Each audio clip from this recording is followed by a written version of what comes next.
আসসালামু আলাইকুম ওরহমতুল্লাহি ওবরাকাতুহ। দেশ ও প্রবাস থেকে যারাই দেখছেন সবাইকে জানাচ্ছি আন্তরিক শুভেচ্ছা ও অভিনন্দন। সম্মানিত দিনী ভাই ও বোনেরা, আজকে আমরা অনেক মহৎ একটি কাজ শুরু করতে যাচ্ছি, অর্থাৎ ৩০ ঘন্টায় কোরআনে কারীম শিক্ষা। আমি আশা করব এই ক্লাসগুলো যদি আপনি ধারাবাহিকভাবে পার্ট বাই পার্ট প্রথম থেকে শেষ পর্যন্ত আপনি দেখতে পারেন এবং ফলো করেন, এবং এটা যেই নিয়মে আমি পড়াবো সেই নিয়ম অনুযায়ী যদি আপনি পড়তে পারেন, তাহলে আমি বিশ্বাস রাখি, আমি আশা রাখি ইনশাআল্লাহ তাআলা আপনি হিফজখানার বাচ্চারা অর্থাৎ হাফেজে কোরআন যারা, তারা যেভাবে তাজবিদ এবং মাখরাজ সহকারে কোরআনে কারীম সহিভাবে তেলাওয়াত করতে পারে, আপনিও ঠিক তেমনিভাবে তেলাওয়াত করতে পারবেন। তবে আজকে যেহেতু প্রথম ক্লাস, তার জন্য একটু কথা বেশি হয়ে যাচ্ছে, কিছু মনে করবেন না। আপনাদের জন্য নির্দেশনা হচ্ছে, আপনি ক্লাসের শুরু থেকে নিয়ে বসবেন শেষ পর্যন্ত, খুব সুন্দরভাবে ক্লাসগুলো দেখবেন। এক। দ্বিতীয় নম্বর হচ্ছে, আপনাকে একটি কলম এবং একটি খাতা, শুধু এই ক্লাসের জন্যই এই খাতা এবং কলম ব্যবহার হবে, এমন একটি খাতা এবং কলম রাখতে হবে। বলি কেন?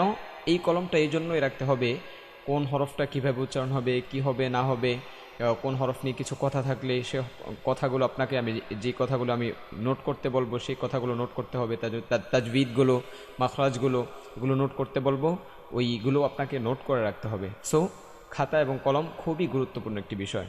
পরবর্তী ক্লাস, পরবর্তী ধাপে যদি কিছু প্রয়োজন হয়, তাহলে ইনশাআল্লাহ তাআলা আমি বলে দেব যে এটা প্রয়োজন, এটা রাখতে হবে সঙ্গে। তো যাই হোক, শুরু করতে যাচ্ছি আল্লাহ সুবহানাহু ওয়া তাআলার নামে। আল্লাহ রব্বুল আলামিন শুরু থেকে শেষ পর্যন্ত ক্লাসগুলো আমাদের সবার জন্য সহজ করে দেখ, আমিন। সবাই একটু পড়েন, আল্লাহুম্মা সাল্লি আলা সাইয়্যিদিনা ওয়া নাবিয়্যিনা ওয়া শাফিঈনা ওয়া হাবিবিনা মাওলানা মুহাম্মদ সাল্লাল্লাহু আলাইহি ওয়া আলা আলিহি ওয়া আসহাবিহি ওয়া বারিক ওয়া সাল্লাম। রব্বি জিদনি ইলমা, রব্বি ইয়াসসির ওয়া লা তুআসসির ওয়া তাম্মিম আলাইনা বিল খায়র। أعوذ بالله من الشيطان الرجيم. أعوذ بالله من الشيطان الرجيم. بسم الله الرحمن الرحيم.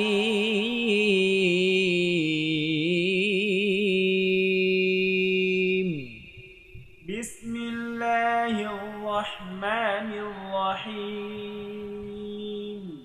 আজকে আমরা হরফ পরিচিতি হয় না হরফগুলোর সাথে। হতে পারে আপনি হরফগুলো চিনেন, বাট আপনার অনেক হরফ হতে পারে এমন যে উচ্চারণটা আপনার সহি হচ্ছে না, সঠিক হচ্ছে না।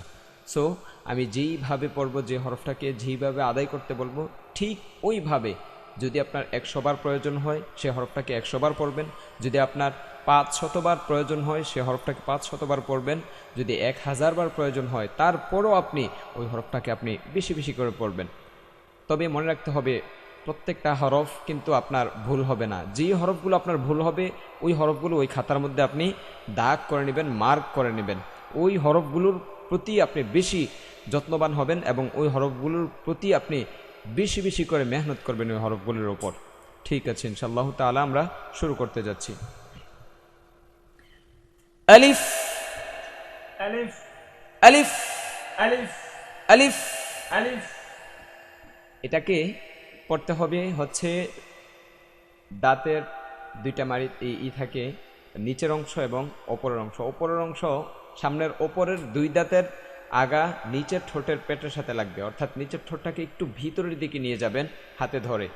আয়না সাথে একটা রাখবেন, আয়নাটা দিয়ে দেখবেন আপনার এই দাঁতের আগা আপনার ঠোঁটে লেগেছে কিনা।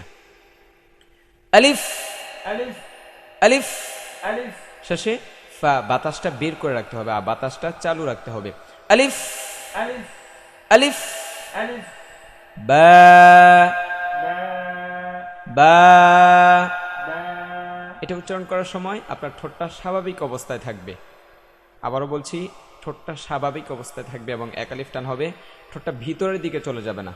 ঠোঁটটা স্বাভাবিক অবস্থায়, আমরা দুই ঠোঁট বন্ধ করলে, দুই ঠোঁট মিশালে মিলিত করলে, একসাথে করলে, একত্রিত করলে যেরকম অবস্থা হয় আমাদের ঠোঁটের স্বাভাবিক অবস্থা, ওই স্বাভাবিক অবস্থা থেকে উচ্চারণটা হবে।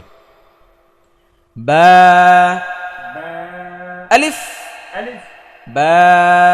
ba, পরবর্তীতে যাচ্ছি আমরা তা, ta, তা, ta, তা। ta, এটা মাখরাজ হচ্ছে জিব্বার আগা সামনের ওপরের দুই দাঁতের গোড়ায় লাগিয়ে, জিব্বার আগা দাঁতের গোড়া, হ্যাঁ, তা। ta, এটা পাতলা হরফ, এটা যেন ত, ত না হয়ে যায়, কেমন তা। ta, বাংলা ভাষী যারা আছেন, তা ত আকার তা বাংলায় আমরা সহজ নিব, চাপ নিব না কোনো, একেবারেই সহজ এটা ভাই। তা, ta, তা, ta, থা, ta, থা। ta, এটা জিব্বার আগা সামনের ওপরের দুই দাঁতের আগা, হ্যাঁ। তবে আপনি যদি জিব্বাটা বেদ না করেন, জিব্বার আগাটা যদি সামনের উপরে দুই দাঁতের আগায় না লাগান, তাহলে আপনারটা সা সা হয়ে যাওয়ার সম্ভাবনাটা অনেক আকারে বেশি থাকবে। কিন্তু আপনি একবার খেয়াল করে দেখেন, একবার বের করেই দেখেন, জিব্বার আগাটা একটু বের করে দেখেন, দেখবেন আপনি কখনো সা উচ্চারণ করতে পারবেন না, এটা হ্যাঁ হবে, নরম হবে হরফটা। জি, হ্যাঁ। ta, সায়ের ওপরে কিন্তু 3 নোক্তা থাকে, হ্যাঁ, তায়ের ওপরে 2 নোক্তা, বায়ের নিচে 1 নোক্তা থাকে। সা, ta, next gym, jim, gym,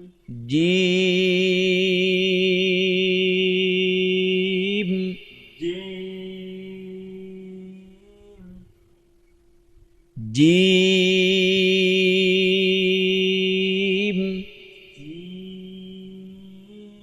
এটা জিব্বার মধ্যখান উপরে লাগিয়ে এটা যেন জিম না হয়ে যায়, জিম যেন না হয়ে যায়, এটা জি, জি। বাংলাতে একজনকে যদি কেউ ডাকে, মুরব্বীরা সম্বোধন করে যে আব্দুর রহিম, তার উত্তরে বলে জি, জি, সেই জি। বাংলায় জাম, জামালপুর, হ্যাঁ, এমন। এই জ, জ বলবো আমরা, জ বলবো না, জ না, জ, জি, জি। jim, হ্যাঁ, ha, হ্যাঁ। ha, এটা কিন্তু হা না, এটা হ্যাঁ, হ্যাঁ চাপিয়ে বলতে হবে, হ্যাঁ, এটা হচ্ছে হা। আমাদের পার্থক্য বুঝতে হবে। পার্থক্য যদি না বুঝি তাহলে কিন্তু অনেক অনেক সমস্যা হয়ে যাবে। যেমন এক্সাম্পল, একটা হচ্ছে আজিমপুর আর একটা হচ্ছে আজমপুর। উত্তরায় হচ্ছে আজমপুর, আর সেই গুলিস্তানের ওইদিকে হচ্ছে আজিমপুর, হ্যাঁ। তো আজিমপুর আর আজমপুরের মধ্যে যদি আপনি পার্থক্য না করতে পারেন, আপনি কোথায় যাবেন এক্স্যাক্টলি যদি না বলতে পারেন, তাহলে কিন্তু অনেক বড় ধরনের প্রবলেমে পড়ে যেতে পারেন। সেম এরকমভাবে আপনি হা এবং হায়ের পার্থক্য যদি না করতে পারেন, তাহলে কিন্তু এমন প্রবলেম হওয়ার সম্ভাবনা অনেক বেশি থেকে যায়। জি, এটা আমরা চাপিয়ে পড়ব। হ্যাঁ, ha, হ্যাঁ, ha, হ্যাঁ। ha, খ, kha, খ, kha, দাল, dal, দাল। dal, এটাও জিব্বার আগা সামনের উপরে দুই দাঁতের গোড়ায় লাগিয়ে, দাল। dal, তারপর এটা নরম, দাল।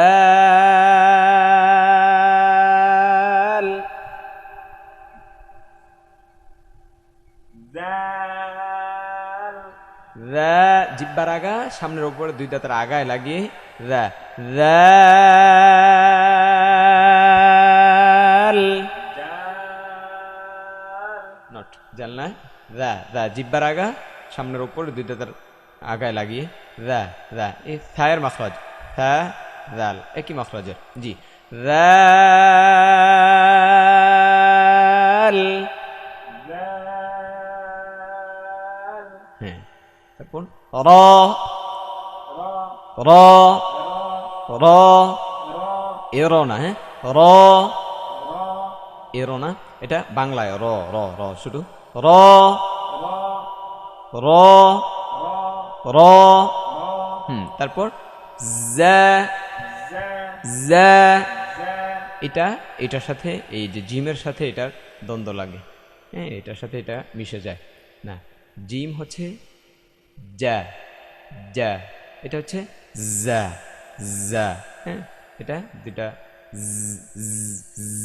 দাঁতগুলো মিশিয়ে খুব সুন্দর করে একটু একটু হার্ডলি বলবেন, হ্যাঁ যা। زا জিজি পোকার মতো একটা শব্দ হবে, এটা হচ্ছে যা যা যা, এটা হচ্ছে যা যা যা, জি যা زا যা زا সিন, سين এটা বলতে হবে সা সা সা সা সি, এমন এমন করে হ্যাঁ বলতে হবে সিন سين শিন شين স, এটা মোটা হরফ স স صاد, صاد হ্যাঁ দ, এটাও মোটা হরফ দ দ ضاد। ضاد এখানে লক্ষ্য করার বিষয় হচ্ছে এখানে যদি আপনি ব ব এবং মোটা করে না বলতে পারেন তাহলে এখানে আপনার এই দালের সাথে দতটা মিশে যাবে, একরকম হয়ে যাবে দা দা ওয়ালা দলিন ওয়ালা দলিন দলিন ওয়ালা দ দ দলিন। আর যদি আপনি দদ মোটা করে না বলেন তাহলে ওয়ালা দলিন দাল হল, হ্যাঁ ওয়ালা দলিন দদ দাল না দদ দ দদ ضاد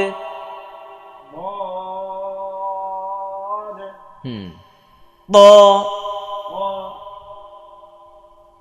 দ দ, এটাও মোটা করতে হবে জিহ্বার আগা সামনের ওপরের দুই দাঁতের গোড়ায় লাগিয়ে ত। এটা যদি মোটা না করেন তাহলে তা হয়ে যাবে তা, তা পাতলা ত মোটা ত। তারপর র, এটা তোয়া হবে না রোয়াও হবে না, তোয়া কত ঘুরে বলতে হয় পেঁচিয়ে বলতে হয়, তোয়া কোন ঘুরানো সোজা ত, এই সোজা। তারপর র আইন,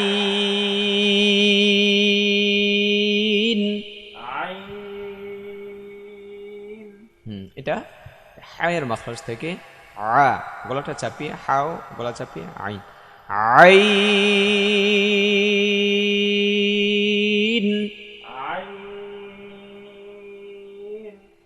গইন,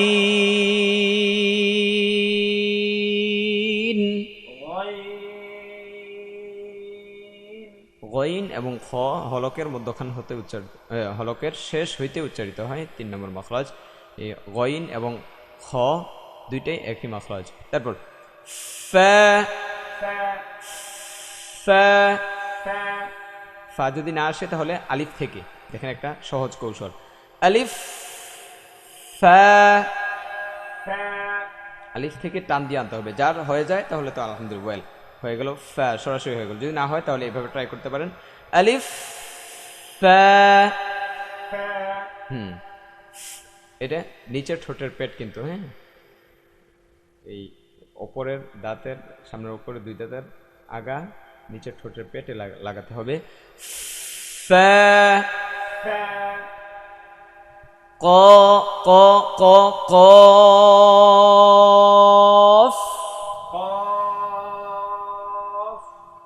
ক এটা মোটা, হ্যাঁ ক ক বাংলায় শুধু ক কফ।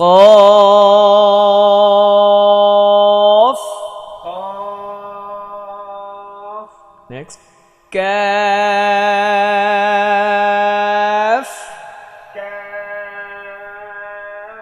বাংলায় যদি এটা বুঝতে চান তাহলে কয়ের মধ্যে শুধু ক উচ্চারণ করলে ক লা, লা বাদ দিলে ক, ক, ক, এই শুধু ক এটা। আর কয়ের মধ্যে আকার দিলে কা। কফ এবং কাফের পার্থক্য এটাই। কয়ের মধ্যে আকার হবে কা হবে, কয়ের মধ্যে আকার ছাড়া হবে তাহলে ক হবে। কফ কা, কা, কাফ। তারপর লাম لام মিম ميم নুন। نون নুন বলার সময় ঠোঁটটা রাউন্ড করতে হবে, গোল করে দিতে হবে, একেবারে চোকা করে একেবারে সামনে, যত সামনে আনতে পারেন সামনে নিয়ে আসবেন। নুন। نون ওয়াও বলার সময়ও ফার্স্টে ঠোঁটটা রাউন্ড থাকবে, ঠোঁট গোল থাকবে। ওয়াও, واو এটা কিন্তু ওয়াও ওয়াও ওয়াও সহজ করে বলে দিলে ব্যাপারটা কিন্তু এমন না, সহজ করে বলে দিলে হবে না, কোনো কিছু সহজে হয় না। হ্যাঁ, ওয়া ওয়া ওয়া ওয়া ওয়াও। واو প্রথম ঠোঁটটা গোল করতে হবে, তারপর আবার চ্যাপ্টা, তারপর গোল। হ্যাঁ, প্রথম গোল, পরে চ্যাপ্টা স্বাভাবিক, তারপর আবার গোল। যেমন ওয়াও, واو হ্যাঁ, ها এটা হ্যাঁ, ها হামজা, همزة এ হামজা শেষে যা, হাম জানা। হামজা, همزة ইয়া يا ইয়া। يا আশা করছি এটা যদি আপনারা ভালো করে প্র্যাকটিস করেন তাহলে ইনশাআল্লাহ তাআলা আপনার হরফগুলো খুব ভালো করে শেখা হয়ে যাবে। এটার ওপর কিন্তু ডিপেন্ড করবে তারপরের পৃষ্ঠা আপনার। সো এই পৃষ্ঠাটা আপনার যত মজবুত হবে তার পরবর্তী স্টেপগুলো কিন্তু আপনার তত মজবুত হবে।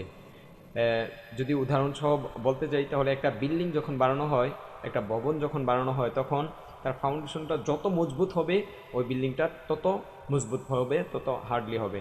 যদি ফাউন্ডেশনটা নড়বড়ে থাকে তাহলে বিল্ডিংটা কিন্তু নড়বড়ে হবে। সো আলিফ বাতাগুলো যদি আপনার স্ট্রং হয়ে যায় তাহলে পরবর্তী ক্লাসগুলো আপনার স্ট্রং হবে এবং কোরআন কারীম তত সহজ হয়ে যাবে।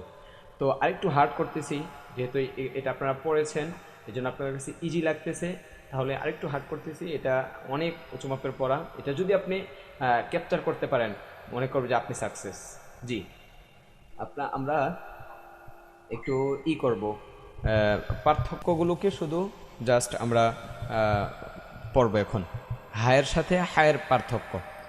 হ্যাঁ, ها হ্যাঁ, ها হ্যাঁ, হ্যাঁ, ها ها হ্যাঁ, হ্যাঁ। ها ها তারপর উল্টা হ্যাঁ, হ্যাঁ, ها ها হ্যাঁ, হ্যাঁ। ها ها হামজার সাথে আইন। আ, آ আ, ع আ, আ, آ আ, আ, آ আ, আ, ع আ, আ, ع আ, আ, আ, ع আ, আ। ع তারপর জায়ের সাথে জিমের। জা, জা, زج জা, জা। زج আবার উল্টা জা, জা, جز জা, জা। جز তারপর তায়ের সাথে তয়ের। তা, ত, تق তা, ত, تق ত, তা, قط ত, তা, قط ত, ق ত, তা। قط হ্যাঁ, সিনের সাথে সদের। সা, স, سق স, সা। صاص দালের সাথে দদ। দা, দ, دم দা, দ, دم ব, দা, ضاد ব, দা। ضاد আয়া, آية ইয়া, আ, ياء আ আ। a a এটা আরো হার্ড, দুইবার করে আ আ আ আ। a তারপর আবার উল্টা আ আ আ আ। a সাদাকাল্লাহুল আযীম। صدق الله العظيم. পরবর্তী ক্লাস ইনশাআল্লাহ তাআলা স্টেপ বাই স্টেপ আমাদের ক্লাসগুলো ধারাবাহিকভাবে আসতেই থাকবে। সেই পর্যন্ত আপনি অপেক্ষা থাকেন, এবং আমাদের ক্লাস যদি ভালো ভালো লেগে থাকে, যদি আপনার মনে হয় যে এভাবে পড়লে আপনি এভাবে যদি প্রত্যেকটা ক্লাস শেষ করতে পারেন, তাহলে আপনার কোরআন কারীম খুব সহিভাবে আপনি পড়তে পারবেন। যদি আপনার এমনটা মনে হয়ে থাকে, তাহলে আমাদের এই পড়াগুলো, এই শিক্ষাগুলো আপনি অপর ভাইয়ের কাছে পৌঁছে দিতে পারেন, অথবা এই ভিডিওগুলোর দাওয়াত ওনাকে দিতে পারেন। আপনার দাওয়াতের মাধ্যমে যদি অন্য কেউ শিখতে পারে, তাহলে এটার সওয়াবের একটা অংশ আপনার আমলনামায় আল্লাহ সুবহানাহু ওয়া তাআলা অ্যাড করে দিবেন। তো সর্বোপরি রব্বে কারীমের কাছে বলবো যেন আল্লাহ পাক রব্বুল আলামিন আমাদের জন্য, আমাকে এবং আপনাদেরকে এই কোরআনে কারীম সহিভাবে পড়তে খুব সহজ করে দেয়। সকলে বলুন আমিন। ওয়া আখিরু দাওয়ানা আলহামদুলিল্লাহি রাব্বিল আলামিন। আসসালামু আলাইকুম ওয়া রাহমাতুল্লাহি ওয়া বারাকাতুহু।